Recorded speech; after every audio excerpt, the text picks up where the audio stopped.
একটা আদর্শ স্মার্টফোন কখন হয়? যখন দামটা থাকে একদম ঠিকঠাক এবং স্মার্টফোনটি আমাদের চাহিদা সবকিছু পূরণ করতে পারে। জি হ্যাঁ, এই ডিভাইসটা সেরকমই। যারা একটা ফ্ল্যাগশিপ কিলার টাইপের ডিভাইস কিনতে চাচ্ছেন এবং আদর্শ ডিভাইস চান, তারা আজকে ভিডিওটা মিস দিয়েন না। কারণ ভাই, এই ডিভাইসটার খারাপ দিক খুঁজে বের করা সত্যিই খুব মুশকিল। একথা আমার একার না, আমার মনে হয় প্রত্যেকটা রিভিউয়ার, ইভেন আপনি নিজেও যদি ব্যবহার করেন, একই কথা স্বীকার করবেন। iQOO Neo 9 এই স্মার্টফোনটা রিভিউর জন্য এভরিডে আমরা রিকোয়েস্ট পেতাম। তবে অনেকেই বলতেন চাইনিজ ভ্যারিয়েন্টটা দিতে, কোনো কেউ বলতেন আবার ইন্ডিয়ান ভ্যারিয়েন্ট নিয়ে রিভিউ করার জন্য। সে যাই হোক না কেন, ডিভাইস একই, সফটওয়্যার কথা কিছু তফাৎ আছে। তো iQOO Neo 9 আমাদের কাছে আসে প্রায় 1 মাস প্লাস, 1 মাসের কিছুদিন বেশি আর কি। এই ডিভাইস সম্বন্ধে খুঁটিনাটি সবকিছুই জানবেন। তবে সত্যি বলতে ভালো দিকটাই এর বেশি পেয়েছি আমরা। ডিভাইসটা যখন মাসখানেক আগে বাংলাদেশে পাওয়া যেত, তখন এর দাম ছিল প্রায় 55K এর আশেপাশে। বাট রাইট নাও এইটা SMS গ্যাজেটে পাওয়া যাচ্ছে 47K তে, 47,000 টাকার আশেপাশে, 12,256 ভ্যারিয়েন্ট তাও আবার। তো এই প্রাইস পয়েন্টে এসে এটা একদম সুপার একটা ডিল হয়ে গেছে রাইট নাও, এবং বলতে গেলে এই বাজেটের সেরা স্মার্টফোনই বলতে পারেন, কারণ সব দিক থেকে পারফেক্ট সে। তো যারা কিনা এরকম প্রাইস পয়েন্টে একটা স্মার্টফোন কেনার চিন্তা ভাবনা করছিলেন, আমি বলবো অবশ্যই এই ডিভাইসটা একবার দেখে নেবেন। ডেসক্রিপশনে SMS গ্যাজেটের ইনফরমেশন দেওয়া থাকলো, তাদের সব কিন্তু এখন চলে এসেছে বেসমেন্ট 1-এ। ডেসক্রিপশনে একটু ঘুরে দেখবেন। এটার বডি ফ্রেমটা প্লাস্টিকে তৈরি, রিয়ার প্যানেলে ভিগান লেদার রয়েছে, আর একটা পাশে যে সাদা অংশটা দেখছেন, এটা একটু প্লাস্টিক টাইপের একটা ফিল দেয়। তো এক ফোনে দুই ধরনের ফিল আপনি পেয়ে গেলেন। ডিজাইনটা অনেকের কাছে ভালো লাগবে, অনেকের কাছে আবার একদমই ভালো না লাগতে পারে। যাদের বোল্ড টাইপের ডিজাইন পছন্দ হয়, আই হোপ তাদের ভালো লাগবে। তবে এই যে ক্যামেরা না, এখানে মূলত দুইটা ক্যামেরাই আছে, যদিও এর পাশের এই সার্কেল জায়গাটা এটা বেশ বড়সড়, আর একটু ছোট রাখতে পারতো, তবে যাই হোক চলে। আইআর ব্লাস্টার সেন্সর আছে, 3.5mm হেডফোন জ্যাকটা আবার নেই, আর এখানে দুইটা সিমই আপনি ব্যবহার করতে পারবেন এট এ টাইম, আলাদা করে মেমোরি কার্ড ব্যবহার করতে পারছেন না। তো বুঝতে পারছেন কোন জায়গায় কম বেশি আছে আর কি। রয়েছে ইন ডিসপ্লে ফিঙ্গারপ্রিন্ট স্ক্যানার, এইটার পজিশনটা একটু নিচ দিকেই লাগে না, এই যে এখানে বেশ নিচে। তো প্রথম দিকে আমাদের কাছে এমনটা লাগতো, তবে আস্তে আস্তে এর সাথে আমরা ইউজ টু হয়ে গেছি, সমস্যা হয় না। এটা বেশ ফাস্ট এবং একুরেট, জাস্ট প্রথম একটু মনে হবে বেশিই নিচে। এই যা ওজন 196 গ্রামের মতো, IP54 এর রেটিং আছে। রেটিং এর দিক থেকে একটু কম, আর একটু বেটার কিছু থাকলে ভালো হতো, লাইক IP68 থাকলে তো কোনো কথাই ছিল না। তো এখন জাস্ট স্প্ল্যাশ প্রুফ বলতে পারেন, এই জায়গায় একটু আমি কমতে বলতে পারছি। স্মার্টফোনের ডিসপ্লেটাও বড় সড়ো, সাইজ 6.78 ইঞ্চ, LTPO। হ্যাঁ, মনে রাখবেন LTPO প্যানেল কিন্তু এটা, মানে একদম এদিকে 1 হার্টজ থেকে ওদিকে 120 হার্টজ বা 144 হার্টজ যদি এটা দিচ্ছে, ও পর্যন্ত পুশ করতে পারে। 1 বিলিয়ন কালার সাপোর্ট করে ডিসপ্লেটা, আবার HDR10+ এরও সাপোর্ট পেয়েছি আমরা এখানে। পাশাপাশি আমরা দেখছিলাম এটা 1400 নিটস পর্যন্ত পিক ব্রাইটনেস দিচ্ছে, যেটাও কিন্তু যথেষ্টই ভালো। তার চাইতেও ভালো বিষয়, এই ডিসপ্লেটা যখন আপনি দেখবেন, তখন আপনার কাছে মনে হবে ওয়াও, সিমেট্রিক্যাল, একদম লোয়ার চিন আপার চিন, দুই পাশের বেজেল, এভরিথিং একরকম। সুতরাং বেশ ভালো একটা ভিউ পাওয়া যায়। হ্যাঁ, অনেকের আবার প্রশ্ন থাকবে, ভাই কার্ভ কেন দেয় নেই, ওটা দিলে তো আরো ভালো হইতো।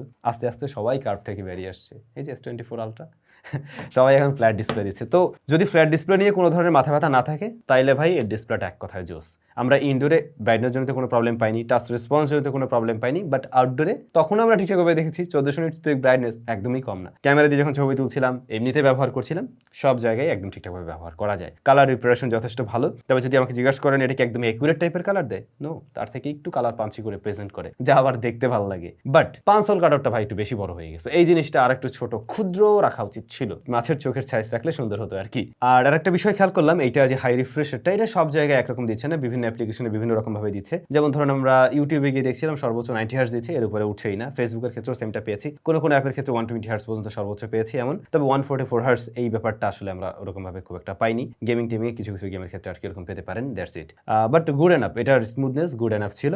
ডিসপ্লে আমার কাছে একদম মনে হয়েছে পারফেক্ট। ডিসপ্লে প্রোটেকশনটা এই জায়গাটা একটু কমতেই বলবো, মানে যেহেতু ওরা ক্লিয়ার করে নাই, তার মানে মনে হয় কিছু নাও থাকতে পারে, কিছু একটা ব্যবহার করবেন। বলছিলাম দাম অনুযায়ী ভালো ডিসপ্লে দিচ্ছে, হ্যাঁ, এর ডিসপ্লে যা অফার করছে, যা রেজাল্ট দিচ্ছে, পারফেক্ট আছে এরকম প্রাইস পয়েন্ট থেকে। ক্যামেরা 50 মেগাপিক্সেল মেইন শুটার, পরবর্তী shooter 8 megapixel ultra wide. Main ক্যামেরায় YS আছে, যেখানে আমরা সনির সেন্সর দেখছি IMX920। এইটা কিন্তু ভাই তাদের ফ্ল্যাগশিপ সিরিজেও ব্যবহার হয়েছে এই সেম সেন্সর। আর ফ্রন্ট ফেসিং ক্যামেরা আবার 16 মেগাপিক্সেলের। তো মেগাপিক্সেল সেন্সর যাই থাকুক না কেন, ছবির রেজাল্ট কি এইখানে এসে সবাই আমরা জানি যে iQOO ফোন ছবিতে খুব একটা ভালো দেবে না হয়তো এরকম প্রাইস পয়েন্টের ফোন বিশেষ করে। বাট নো, এবারে খেলাটা অন্যরকম হয়েছে। এরকম প্রাইস পয়েন্টের ম্যাক্সিমাম স্মার্টফোনকে সে বিট করতে পারবে। সেটা হয়তো ক্যামেরার ডিটেল দেখো আপনারা বুঝতে পারছেন, শার্পনেস ডিটেল যথেষ্ট ভালো, ইভেন ডাইনামিক রেঞ্জ আমরা ভালো পেয়েছি। প্রপার লাইটিং কন্ডিশনের ছবি কিন্তু মোটেই সফট মনে হয়নি, জুম করে দেখতে গেল সেখানে ওয়েল ডিটেলে ছবি পাওয়া যাচ্ছিল। আবার শ্যাডোর দিকেও দেখছিলাম না যেটা কোনো গ্রেইন দিচ্ছে। হ্যাঁ, কালারটা একটু টুইক করে প্রেজেন্ট করে, যেটা iQOO বা ভিভোর এই টোনটা আমরা দেখি বরাবরই, যে টোনটা আপনার ভালো লেগে গেলে কোনো ধরনের আপত্তিই থাকবে না এর ক্যামেরা নিয়ে। মানে ডে লাইট কন্ডিশনে ও আসলেই একদম ওয়ান পয়েন্টের ছবি দিচ্ছে।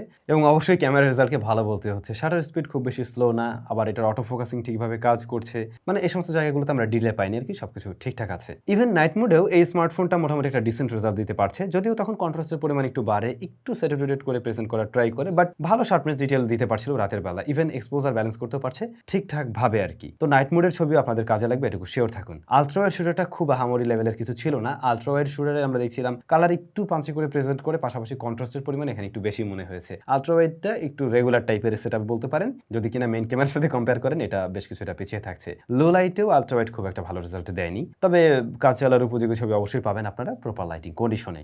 আর এটার আবার পোর্ট্রেট মোড ভালো ছিল, আপনারা 2x এ পোর্ট্রেট মোড নিতে পারবেন, এবং 2x এ নিলে পরে আমাদের বডির পারফেক্ট শেপটা পাওয়া যায়, এবং এজ ডিটেকশনও ভালো দেখছিলাম, ব্যাকগ্রাউন্ড ব্লারনেসটা আর্টিফিশিয়াল লাগেনি একদমই, প্লাস হাই রেট চলে আসলেও দেখছিলাম সেটা খুব সুন্দরভাবে ব্যালেন্স করতে পারছে। মেইন সাবজেক্টের কালার একটু শিফট করে সুন্দরভাবে প্রেজেন্ট করে জিনিসটা ভালো লাগবে আশা করছি ম্যাক্সিমাম মানুষের কাছেই। বেশ কিছু পোর্ট্রেট মোডের ছবি ছিল, সত্যিকার অর্থে আপনাদের কাছে কেমন লেগেছে অবশ্যই কমেন্ট করে জানাবেন।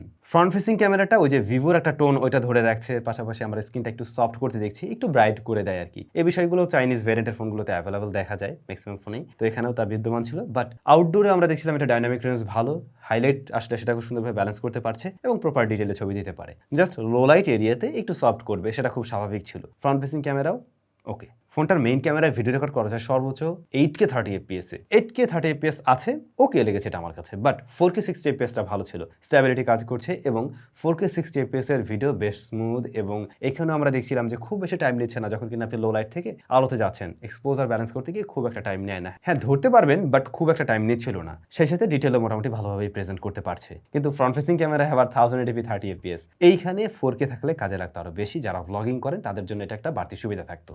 iQOO তাদের এই স্মার্টফোনের ক্যামেরা ভালোই করেছে, যখন কিনা আপনি 47,000 টাকা দিয়ে কিনবেন, এটাকে মন্দ বলতে পারছেন না। যেহেতু আমাদের হাতের ইউনিটটা চাইনিজ ভ্যারিয়েন্টের, এটা রান করছে কিন্তু original OS 4 based on Android 14, এবং আমরা যতটুকু জেনেছি এটাতে 3 বছরের মেজর আপডেট পাওয়া যাবে, অ্যান্ড্রয়েড আপডেট। আর প্রসেসর হিসেবে শুরুতেই বলছিলাম কোয়ালকম স্ন্যাপড্রাগন 8 Gen 2 রয়েছে, এবং র্যাম 12256 এবং 16 সাথে আপনারা 256 512GB এবং 1TB পর্যন্ত পেয়ে যাবেন। স্টোরেজ টাইপ হলো UFS 4.0, ব্যবহার করতে পারবেন আলাদা করে মেমোরি কার্ড। তবে আমার মনে হয় 256 এর পরের ভ্যারিয়েন্ট যেগুলো আছে 512 1TB গুড এনাফ, তো একটু বুঝে শুনে নিতে হবে আর কি কোনটা আপনার প্রয়োজন। অরিজিন ওএস এর মাঝে আমরা কিছু ব্লোটার পেয়েছি, যেগুলো চাইনিজ ব্লোটার, প্রয়োজন না হলে এগুলো আনস্টল করতে পারবেন, আর প্রয়োজন হবেও না আসলে, এগুলো আনস্টল করে ফেললেই ভালো। তবে এই স্মার্টফোনের মাল্টিটাস্কিং এ বেশ দারুণ রেজাল্ট দিয়েছে, মানে 12GB র্যাম গুড এনাফ, এটা দিয়ে আপনি একটা টাইম 5-7টা অ্যাপ্লিকেশন ইজিলি চালাতে পারবেন, এবং সেগুলো দীর্ঘ সময় রান করেও রাখতে পারছে। খুব বেশি না আসলে, জাস্ট ওয়ার্ম হচ্ছে, গরম হয় না স্মার্টফোন। এটার মাঝে ওরা ভেপর চেম্বার কুলিং সিস্টেম ব্যবহার করছে, যেটা বেশ লার্জ, যার ফলে ফোন হিট হলেও খুব দ্রুতই ঠান্ডা করতে পারে। আর এই প্রসেসর সম্বন্ধে আমরা খুব ভালো করে জানি, খুবই পরীক্ষিত একটা প্রসেসর। এই যে স্যামসাং গ্যালাক্সি S23 আলট্রাতে ব্যবহার করছি, দীর্ঘদিন যাবত, গত 1 বছর যাবত ব্যবহার করছি, এবং আমরা জানি এই প্রসেসরটা S24 আলট্রাতে থাকা স্ন্যাপড্রাগন 8 Gen 3 থেকেও বেশ কিছুটা স্টেবল, যে কারণে মানুষের এখনও চাহিদা শেষে রয়েছে এই ডিভাইস। তো ওটাই আপনারা এই ফোনেও পেয়ে যাচ্ছেন, পারফরমেন্স সেকশনে মোটেই কমতে থাকছে না, ফ্ল্যাগশিপ লেভেলের একটা পারফরমেন্স ডেলিভার করতে পারবে। ডে টু ডে ইউজেস সেটা আপনি ফিল করতে পারবেন, আপনি যখন অ্যাপ ওপেন ক্লোজ করবেন দেখবেন বেশ ফাস্ট কাজ করছে, কোনো ধরনের ডিলে নেই, ল্যাগ নেই। অরিজিন ওয়েসটা আমি আগেও বলেছি, ওদের অ্যানিমেশনটা একটু টাইম নিয়ে দেখায়, যেটা হয়তো দেখে ভালো লাগতে পারে, স্মুথ লাগতে পারে, বাট এটাও মনে হতে পারে একটু টাইম নিচ্ছে, কিন্তু এটা মোটেই কোনো সফটওয়্যার বাগ বা এই ফোন স্লো করছে এমন না। আদর্শ ফোন হতে গেলে তার তো গেমিংয়েও ভালো রেজাল্ট থাকতে হবে, রাইট?